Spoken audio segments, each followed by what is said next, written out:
You're about to uncover a side of Richard Harris that rarely made it to the screen, a story that feels more like a dark legend than real life. Behind the camera, far from the polished image audiences admired, existed a man whose actions often blurred the line between charisma and chaos. His most controversial moments were kept out of the spotlight, hidden in whispers and behind closed doors. Harris wasn't just unpredictable, he embodied it. One moment he could command a room with undeniable presence, and the next he could leave behind a trail of tension and conflict. Known for stirring trouble, he carried a reputation that followed him everywhere. Yet, strangely enough, beneath all that intensity, there were glimpses of a softer side, something few people expected and even fewer truly understood. At the heart of it all was a deep need for attention. It wasn't just fame he chased, it was recognition, something he felt had been missing since childhood. That hunger drove him to extremes, pushing boundaries in ways that shocked even those used to Hollywood's wild culture. During the golden age of cinema, excess wasn't unusual. Many stars indulged in reckless lifestyles, but Harris seemed to embrace it more than most.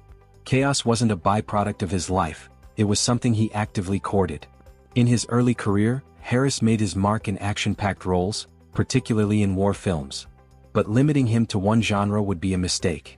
He explored comedy, drama, and westerns, building a diverse portfolio that extended beyond film into theater, including performances on Broadway. Despite his talent and range, his off-screen behavior often overshadowed his professional achievements.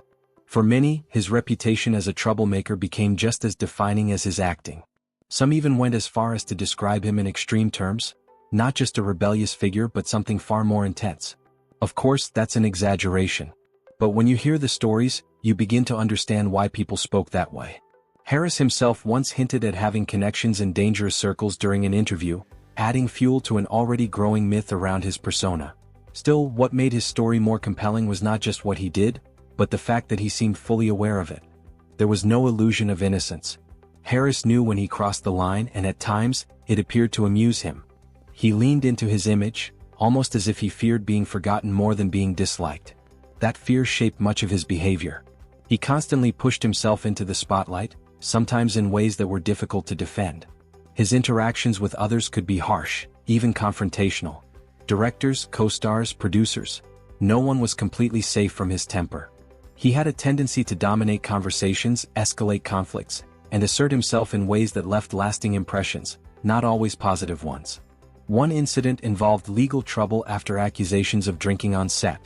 Instead of backing down, Harris fought back, countersuing for defamation. The case was eventually settled, but it highlighted a recurring theme: his unwillingness to accept limits. Alcohol, in particular, became a defining element of his lifestyle. His heavy drinking was no secret, and it sometimes influenced those around him, setting a troubling example. There were also moments that revealed a more aggressive side. On one film set, he reportedly crushed an apple in his hand and issued a chilling warning to a director during a heated exchange. It wasn't just a display of anger, it was a demonstration of control, of dominance. And those who witnessed it understood he wasn't joking. At a social gathering, things escalated even further when he got into a physical altercation with fellow actor David Hemmings, leaving him injured. Surprisingly, time would later transform that conflict into an unlikely friendship, proof that relationships around Harris were rarely simple or predictable. As the story unfolds, one thing becomes clear: Richard Harris was not a man of extremes by accident. Every action, every outburst, every moment of intensity seemed tied to something deeper, a constant internal struggle between who he was and who he wanted the world to see. And perhaps that's what makes his story so fascinating. Not just the chaos, not just the controversy, but the unanswered question that lingers beneath it all. What truly shaped the man behind the legend? There came a time in the life of Richard Harris when reality itself seemed to blur into something far more dangerous. The pressure of filming, the weight of expectations, it all began to crack his focus. And when things slipped out of control, he turned to the one escape he trusted without question: alcohol. It wasn't just a habit anymore, it had become his refuge. One morning, after a heavy night of drinking, that dependence pushed him to the edge, literally. High above the ground, on the narrow ledge of a hotel, Harris stood staring into the void. His voice echoed with anger as he lashed out at Hollywood, at the system, even calling out Warner Brothers by name. He threatened to jump, to end everything in a moment of despair and defiance. It was a scene that could have ended in tragedy. But fate had other plans. David Hemmings arrived just in time. He had come to pick Harris up for filming, unaware of the chaos he was about to walk into. Instead of reacting with panic, Hemmings chose calm. He spoke gently, carefully pulling Harris back from the brink with steady words. He asked him a simple but powerful question. Was this really how he wanted his story to end? Somewhere through the haze, Harris paused. The anger didn't vanish, nor did the pain, but something shifted. In a strange twist, it wasn't clarity or hope that brought him back. It was something far simpler and far more troubling. He stepped away from the edge, driven by the thought of another drink. It was a moment that revealed just how deeply alcohol had taken hold of his life. For Harris, chaos wasn't accidental, it was almost a way of asserting himself. He believed that dominance, even through intimidation, defined strength. In his mind, causing disruption wasn't weakness, it was control. While there were rare occasions when he chose conversation, more often his conflicts erupted into shouting matches that left everyone around him uneasy. Even the smallest situations could ignite his temper. Once, when a studio driver failed to open a car door quickly enough, Harris exploded in anger. What should have been a minor inconvenience turned into a full-blown scene, drawing attention from everyone nearby. And attention, it seemed, was something he constantly craved, no matter the cost. That same need pushed him to challenge even the most respected figures in the industry. He openly criticized Marlon Brando, one of the greatest actors of the time, calling him overrated and claiming he said it directly to his face. Whether entirely true or not, the statement spoke volumes. Harris had admired Brando, and seeing imperfections in someone he once looked up to may have triggered both disappointment and resentment. Ironically, both men shared a reputation for being difficult. Brando himself was known for his unpredictable nature, his complex personality, and his troubled relationships, including those with figures like Rita Hayworth. But where Brando's behavior often came across as distant or complicated, Harris's approach felt sharper, more confrontational, more immediate. His attitude toward others reflected that edge. He didn't hesitate to criticize his co-stars, often disguising harsh remarks as humor. He once mocked Charlton Heston with a comment that was meant to be witty but carried a sting. And while that may have been his lighter side, others experienced something far less amusing. During the filming of The Long and the Short and the Tall, actors like Lawrence Harvey and Richard Todd found themselves dealing with a version of Harris that blurred the line between performance and reality. It was as if he carried his on-screen intensity into every interaction. Even moments meant to build camaraderie could take an unexpected turn. When Kirk Douglas proudly showed him his art collection, Harris dismissed it outright, suggesting it was merely a display of wealth. It was a blunt, uncomfortable reaction, one that left little room for warmth or appreciation. Directors, too, found themselves on the receiving end of his temper. On one occasion, filmmaker Lindsay Anderson was simply smiling on set when Harris snapped, telling him he should only smile when given permission. It was a moment that perfectly captured his need for control, his desire to dominate even the smallest details of his environment. Over time, this behavior began to take a toll on his career. Critics didn't hold back, pointing out inconsistencies in his performances. Some described his acting style as exaggerated, shifting between hushed intensity and explosive outbursts. It was a harsh assessment, but one that Harris in many ways had helped shape himself through his off-screen persona. And yet, despite everything, there were contradictions, moments that hinted at a different side of the man. Around Rachel Roberts during the filming of This Sporting Life, he showed restraint, even respect. It was a rare glimpse of control, suggesting that his behavior wasn't entirely uncontrollable, it was selective. Later in life, another surprising moment revealed itself. Harris initially refused a role that required a long-term commitment. But when his granddaughter threatened to stop speaking to him, he changed his mind. That decision spoke volumes. Beneath the chaos, there was still a part of him capable of love, of connection, of putting someone else first. As the years went on, Harris himself began to acknowledge this conflict. He admitted that it often felt like two different people lived within him. One was warm, engaging, even charming, the man people could sit with for hours listening to stories late into the night. The other was volatile, driven by ego and an unrelenting need for attention. And those who spent time with him saw both sides. Co-stars would recall nights at pubs, listening to his stories until the early hours of the morning, captivated by his presence. In those moments he wasn't intimidating, he was magnetic. The same man who could create chaos could also create connection. That duality is what makes the story of Richard Harris so compelling. He wasn't simply a troublemaker, nor was he just a misunderstood artist. He was both and neither. A man shaped by contradictions, constantly moving between extremes, never fully settling into one version of himself. And as the spotlight followed him through life, one question continued to linger in the shadows. Was Richard Harris truly in control of his actions? Or was he always chasing something he could never quite reach? There was always something divided about Richard Harris, as if two completely different men were living inside one body.